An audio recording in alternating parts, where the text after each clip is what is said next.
Good evening, everyone, and welcome to the Gaily News, your fierce, fabulous, and unflinching daily dive into LGBTQ plus headlines that actually move the needle. I'm your host, Elliot Bright, broadcasting from the heart of it all.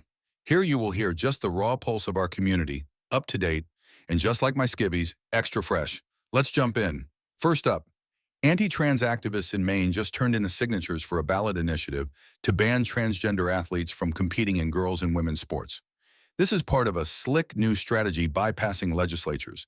Since Democratic lawmakers tend to oppose these bans more than some voters, groups are going straight to the people with petitions. If they collect enough valid signatures, it'll hit the ballot later this year. Trans advocates are sounding the alarm, calling it a coordinated national push that's gaining traction in multiple states. Because nothing says fair play like targeting a tiny group of kids to score political points. Stay vigilant, Maine. Our youth deserve better than this recycled bigotry. And next up, more unfortunate news from Washington. Pete Hegseth, Trump's Secretary of Defense, is threatening to yank all Department of Defense funding and support from Scouting America unless they ditch every last diversity, equity, and inclusion program, plus what he calls social justice and gender-fluid ideological stances. We're talking mere months before their big national jamboree, a massive event relying on DoD logistics and resources. Scouting America has been pushing hard for inclusion, welcoming trans and non-binary scouts. Hegseth's spokesperson made it crystal clear: conform or lose the backing. This isn't just about scouting, it's a direct hit at any organization daring to embrace queer and trans youth. The backlash is already building, and rightfully so. Now let's take a trip around the globe, starting in Russia. A 22-year-old Russian man just lost his appeal in Moscow after being fined under the country's LGBT propaganda law for posting an old photo of the rock band Queen in drag straight from their "I Want to Break Free" video. The court ruled it distorts heterosexual relationships and promotes non-traditional sexual relations as natural.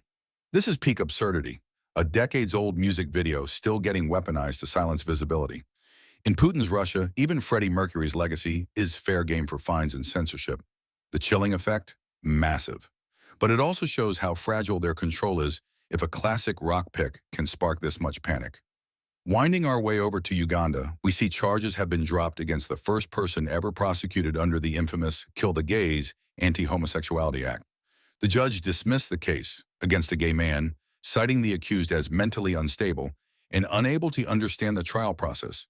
His lawyer called it a landmark win, but the damage is done. The mere filing of charges terrorizes the community, drives people underground, and signals that anyone can be targeted. Uganda's law still hangs like a sword, with life imprisonment or even death possible. One case down doesn't erase the fear. Activists say the fight is far from over. And finally, staying across the Atlantic, also in Africa, Ghana's parliament kicked off its second session today with the controversial Human Sexual Rights and Family Values Bill back on the table. This beast would supercharge colonial-era criminalization of gay sex, adding harsh penalties for LGBTQ plus activities, promotion, and even family values violations. President Mahama has signaled he'd sign it if it passes, despite international outcry. Debates are heating up alongside economic issues, but this bill could become law soon, making Ghana one of the harshest spots in Africa for queer people. Activists are mobilizing hard, because if this slides through, the ripple effects across the continent could be devastating.